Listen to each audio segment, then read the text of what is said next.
Dust exploded beneath her boots as she ran. Her steps slowed. Her ankle twisted sideways.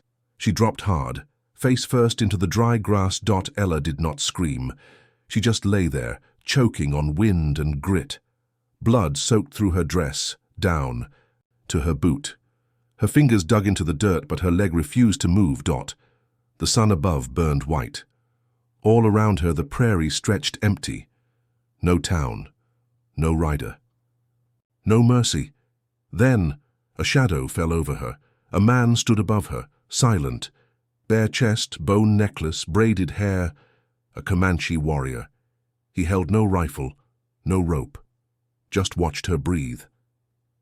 Ella's hand crept to her waistband. A small knife was hidden. There, she found it, clutched it. The Comanche warrior didn't move. His eyes met hers. He saw her pain, her fear, her dirt-caked face. She pulled the blade, weak grip. It trembled. Still calmer. He didn't flinch. Ella's hand dropped. The blade hit the dirt. Her fingers curled. Her body shook. But she didn't cry. He knelt beside her. His hands were rough but careful.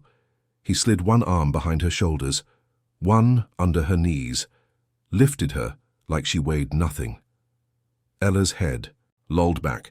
She saw his face from below, strong jaw, dark eyes, a scar over his brow. She whispered, "Why?" The Comanche warrior said nothing. He carried Ella to his horse, lifted her onto the saddle, tied nothing, touched nothing else. She leaned forward, clutching the mane. Blood dripped from her ankle, dotting the leather. He climbed behind her, clicked once. The horse began to move. Her name was Ella, and she had not been touched gently in a long time. Wind blew strands of her hair across his shoulder. She did not push them back. A few miles ago, Ella had belonged to a man who wore a preacher's ring and raised a belt with the same hand. He called himself husband. But he didn't own her anymore. Now, a stranger rode behind her, silent, steady, and watching the horizon. They didn't speak. They didn't need to. He hadn't said a word, but he didn't let her fall. Smoke rose gently above a narrow rock wall. The trail bent sharp. The horse slowed. Ella leaned against the mane, barely awake. Blood dried on her leg. Her fingers clutched the saddle horn. She didn't know where she was, but she knew the man behind her hadn't hurt her. The Comanche warrior dismounted first. Then he lifted Ella down. She didn't resist. The world tilted. Sideways. He carried Ella across flat stones. A lean-to made of wood and hides stood between the rocks. A fire circle was already warm. No sounds. No others. Ella's name rested in her throat, but she didn't speak. Not yet. The Comanche warrior laid her near the fire. He moved with calm hands. He crushed leaves in a bowl, mixed ash and warm water. A poultice. He didn't ask questions. Ella flinched as he reached for her boot. He paused, then pulled the leather gently. Her ankle was swollen and red, skin torn. He dipped a cloth in warm water, washed her foot. No rope, no words. Just soft hands and crushed herbs. Ella whispered, "Why? Help me." The Comanche warrior glanced up. His voice came low, calm. "You're safe." Ella stared. English, clear, soft. Spoken like someone who had learned from listening closely. The Comanche warrior said, "My mother was a healer. She taught me this." He wrapped her ankle with the damp poultice. Slow, even pressure. No rush. Ella's breath trembled. Her past still clung to her skin like dust. She expected his hands to change, to grip harder, like the last man. The one who said wife, but meant property. But the Comanche warrior didn't look at her like that. He unrolled another cloth, dried her legs. His eyes stayed gentle. Ella closed her eyes. Then, the warrior touched the scar on her shin. The scar was old, faded, a line that told a story. He didn't ask about it, didn't point. He leaned forward and kissed it. A single touch, soft. Not to claim, not to own. Just care. Ella's eyes opened. She said, "Who are you?" He sat back. "Toma," he said. "My name is Toma." Toma reached beside the fire, pulled out a wooden cup of water, handed it to Ella. She drank. Ella watched Toma in silence. His hands were stained with earth, not blood. His back carried no whip. His voice had no command. Ella's pain still burned. But the fear, it faded. Toma looked at her scars. Then kissed her ankle gently. A scream echoed through the canyon, sharp, dry, and short. Ella sat up fast. Her chest heaved. Her hands searched her chest, her waist, her pocket. The locket was gone. Ella's name rang silent in the air. Only wind answered.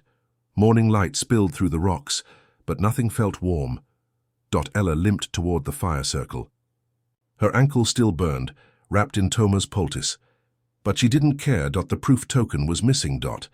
That locket wasn't gold. It wasn't even whole, but it was her mother's.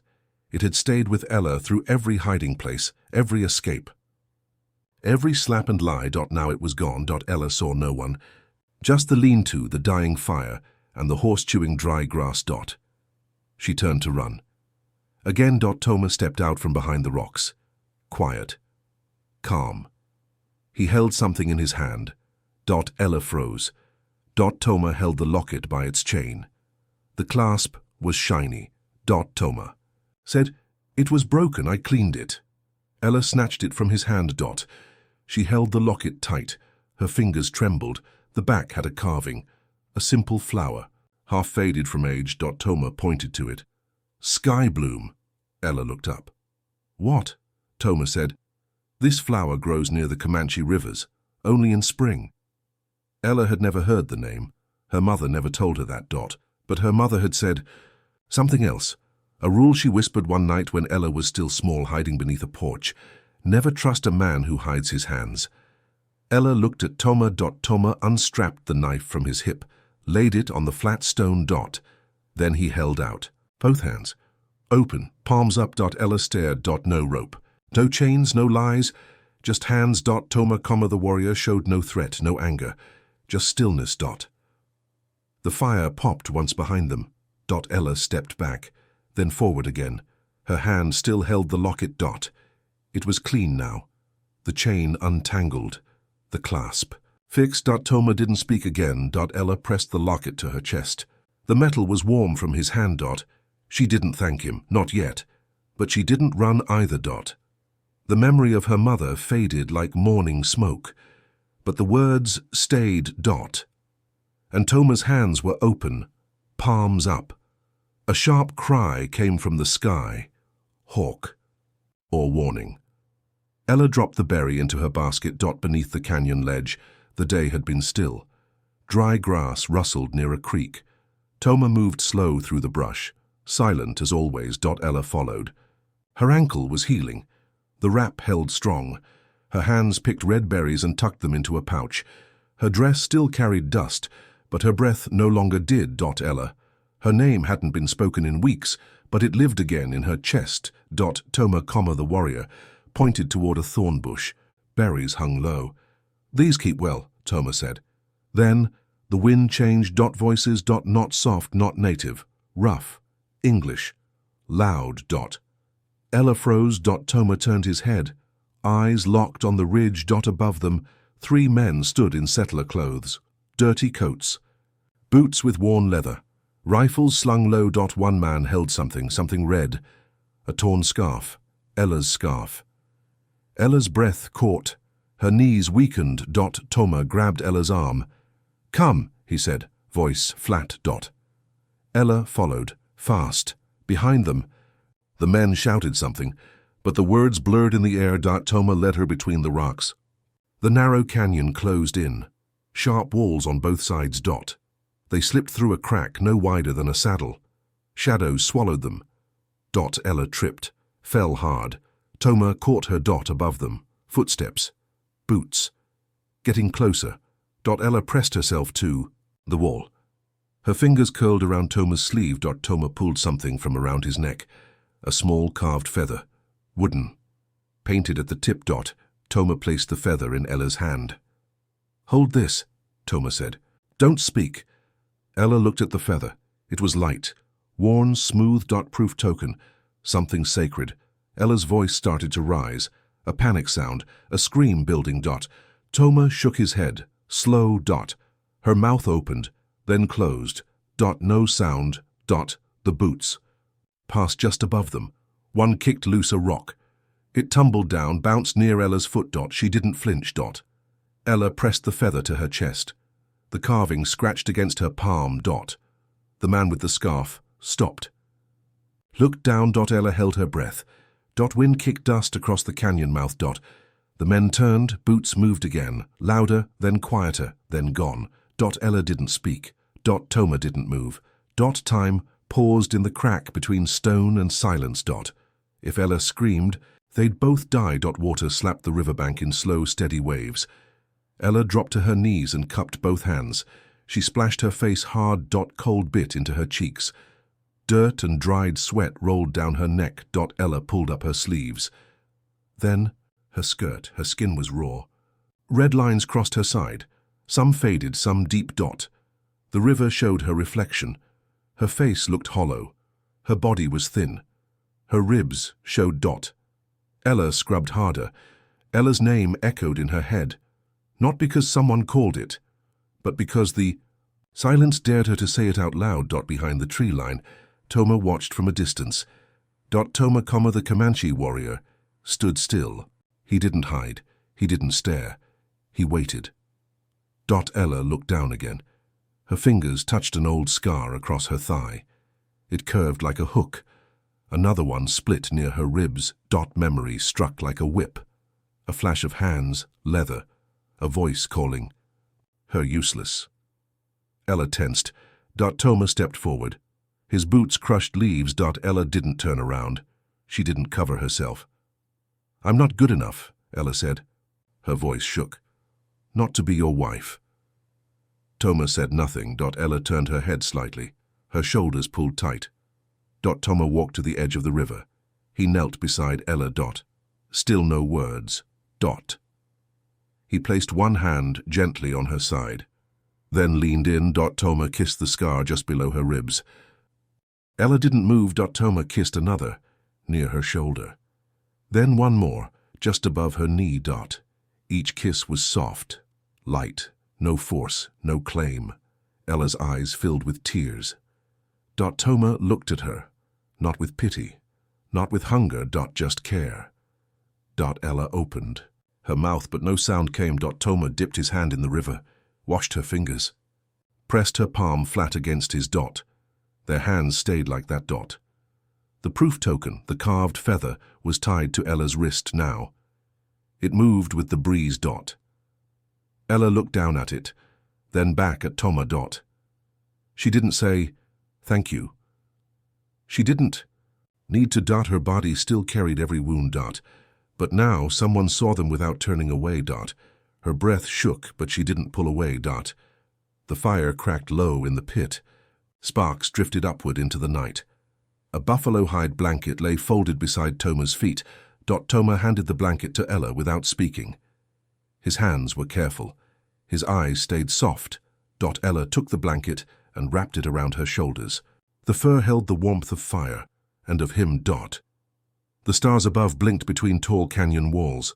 Wind brushed past, light but cold. Toma sat down beside her, not touching, just close enough. Dot. Ella moved half an inch closer. Her shoulder brushed. His. Dot. Toma didn't move away. Dot. Ella leaned in more. Her head almost touched his chest. Dot. Her heart beat faster, but not from fear. Dot. Toma looked toward the fire. His profile was calm, jaw strong, breath even. Dot. Ella almost whispered something, but her throat closed, not out of shame, just out of not knowing how. Dot. She turned her head. Their eyes met. Then a gunshot ripped through the dark. Dot. The sound was sharp, loud, echoing off the stone. Dot. Ella dropped flat. Her hands grabbed the dirt. Dot. Toma stood fast. His boots struck the fire pit. Flames burst and died. Ash filled the air. Dot. Another shot cracked, closer. Dot. Toma grabbed Ella's arm and pulled her behind the rock wall. No hesitation. Dot. They ran low, fast. Dirt kicked up behind them. Ella's legs burned, her ankle screamed Dot, but Ella didn't stop Dot behind. Them the fire was out, but the heat still danced in her chest. Dot they reached the brush. Toma dropped low. Ella fell beside him, gasping. Dot voices in the distance, settler men shouting, boots crashing through dry leaves. Dot Ella pressed her back to the stone. Dot. Her hand reached inside the blanket. Dot. The locket was still there. Dot. So was the feather, tied now to a thread on her wrist. 2 proof tokens, warm against her skin. Dot. Toma looked to her, said one word, quiet. Ella nodded, her teeth clenched. Dot. The voices got closer, then passed. Dot. Ella didn't cry. Dot. Not this time. Dot. She clutched the feather in one hand, the locket in the other. Dot. The fire died, but the chase didn't. Stone cracked beneath Ella's boot.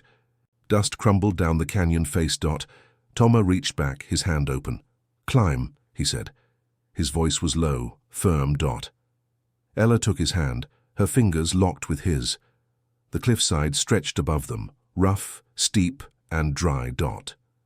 They climbed in silence. Wind brushed their backs. The moon lit only pieces of the path. Dot. Below, the men still searched.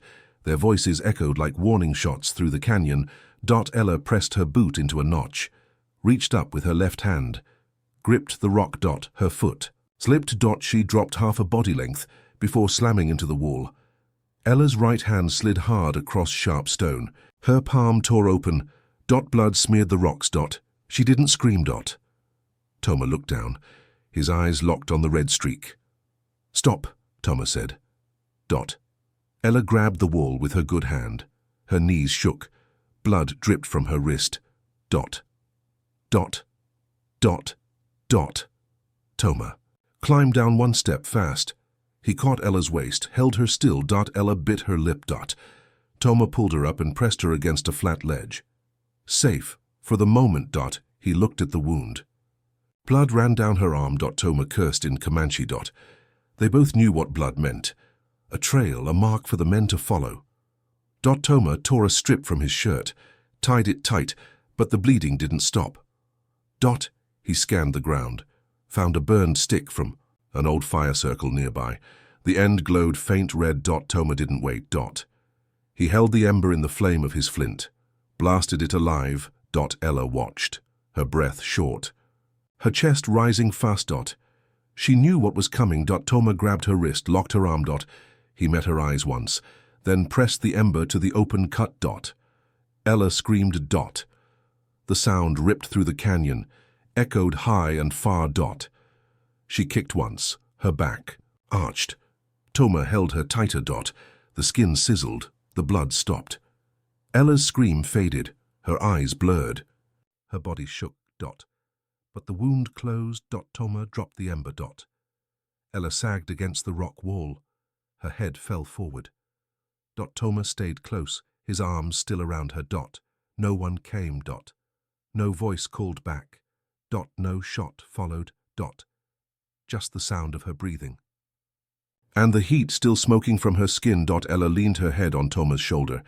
Dot. Her lips parted, but she said nothing. Dot. Not yet. Dot. Pain was louder than fear. Dot. Leaves cracked behind them. Not dry leaves. Boots. Ella turned fast. Toma moved beside her. Both froze. Dot. From the trees stepped 3 men, all carried rifles. But the one in the middle didn't lift his weapon. Dot. The middle man wore a preacher's coat, dirty, torn, but still held like something holy. Ella's breath stopped. Dot. It was him. Dot. The man from the chapel.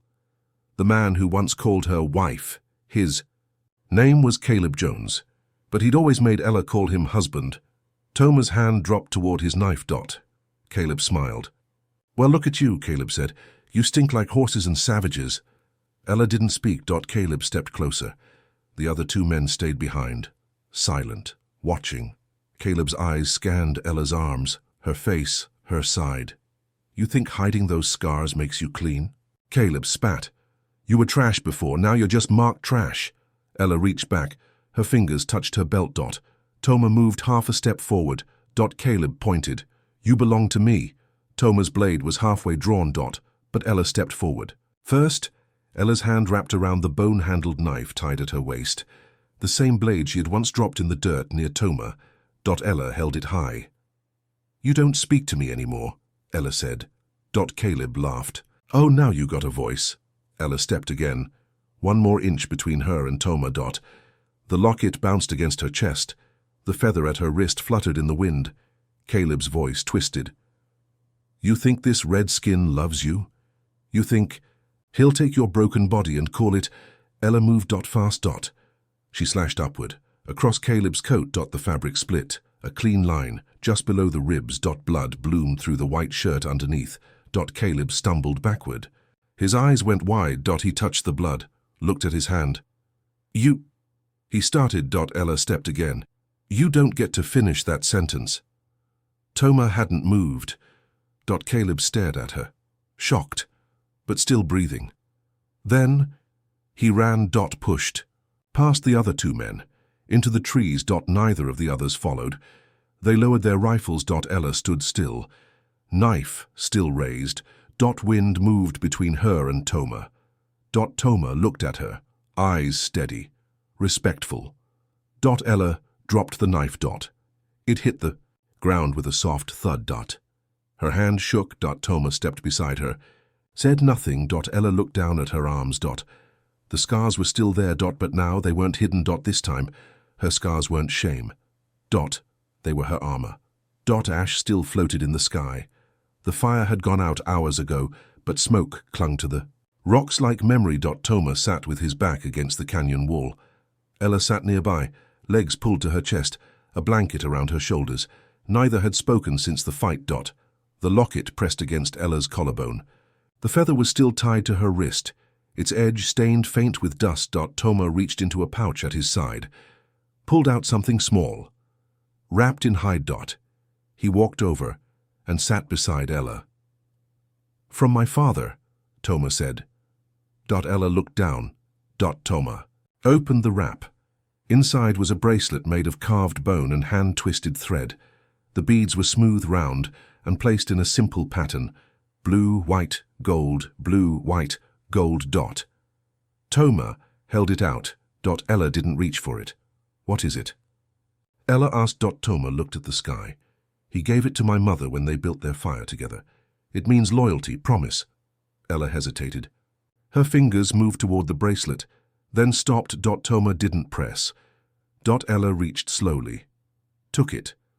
The bone was cool in her hand.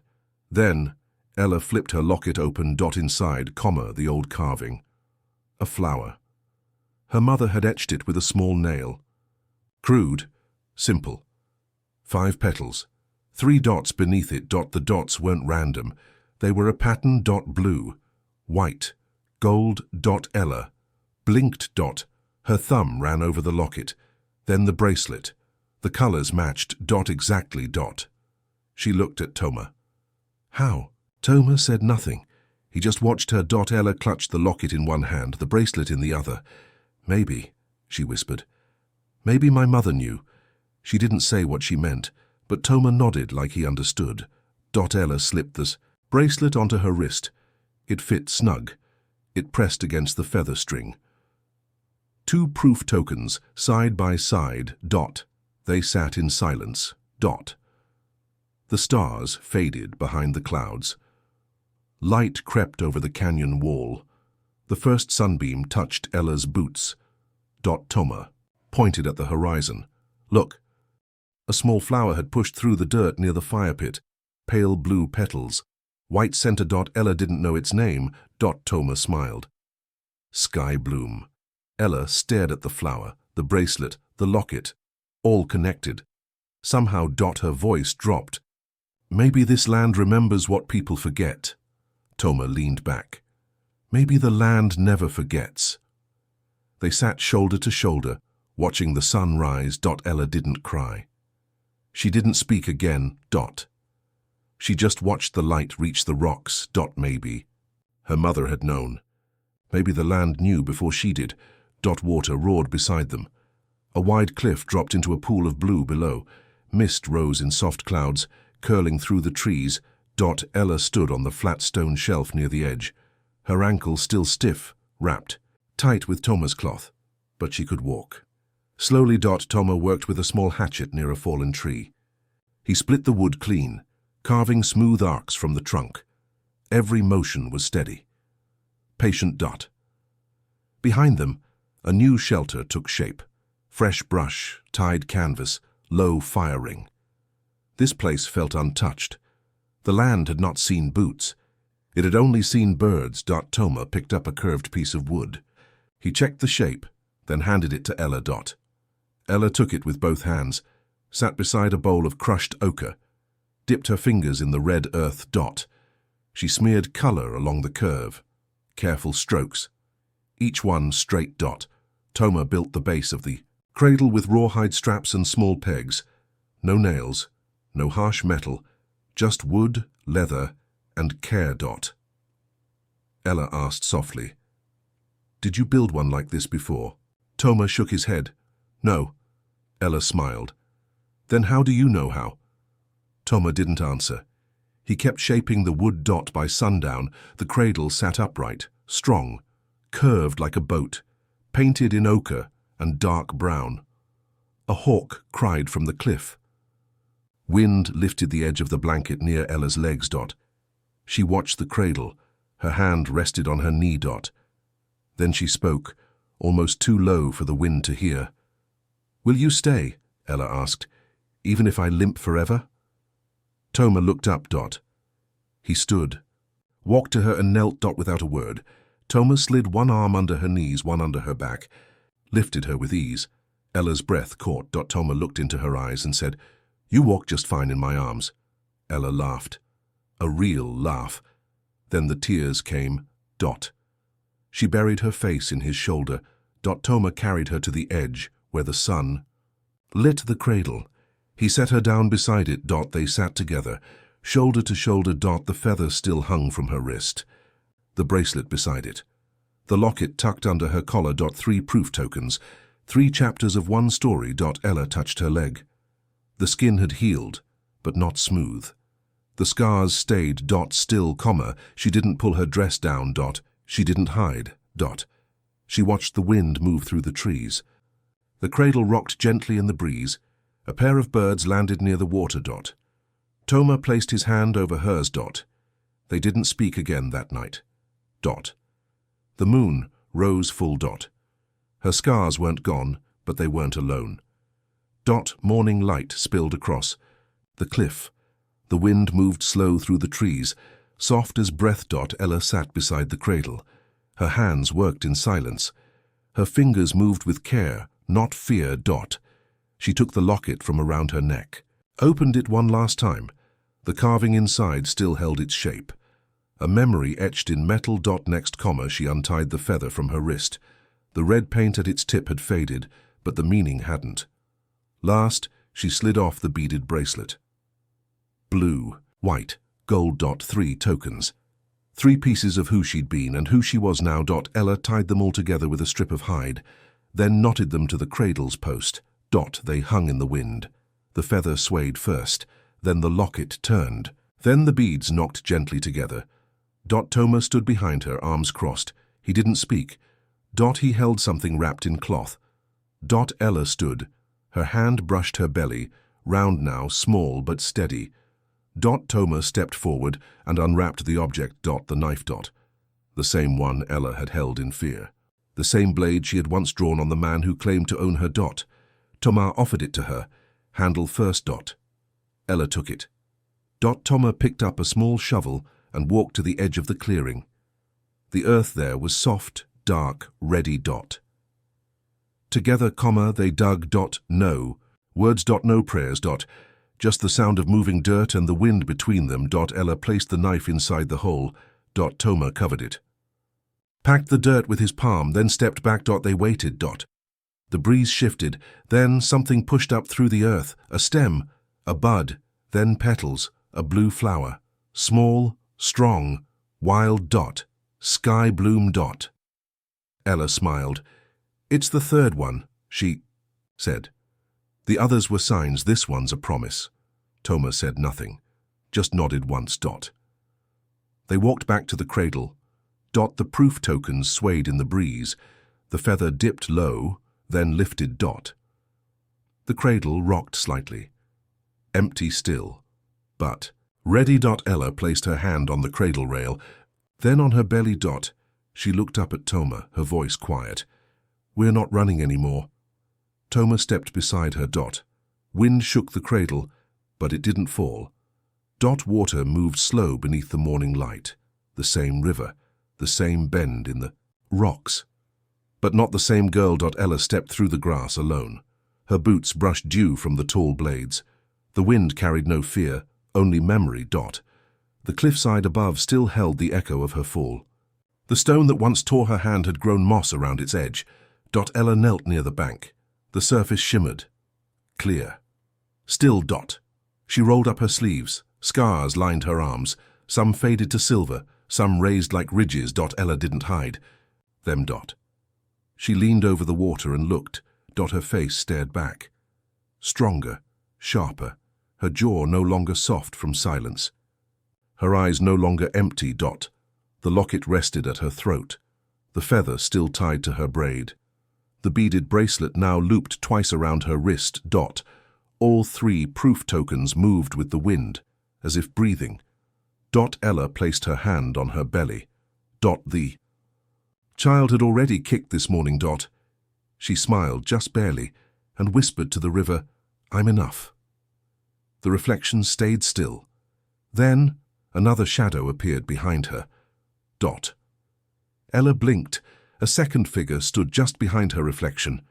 Not Toma, not a settler, a young girl, taller than a child, old enough to understand silence.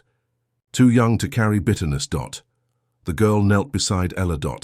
In the reflection they looked the same cheekbones, same steady stare. The girl touched her wrist. A familiar glint showed beneath her sleeve. The same bracelet. Blue, white, gold. Ella didn't turn around. She didn't need to. The girl smiled. Ella whispered again, You don't come from shame. The wind shifted. Leaves danced across the surface of the river. The girl's reflection faded softly into the light. Ella stood. The child in her belly shifted again. She looked at the water one last time. Her hand slid across her ribs. The biggest scar still lived there. But now, it was no longer a wound. It was a map, a reminder, a story that had led her here. The water showed her scars, but not her shame. Ella turned and walked back toward the cliffs. If this story found you, share it. Someone else is still learning to say I'm enough.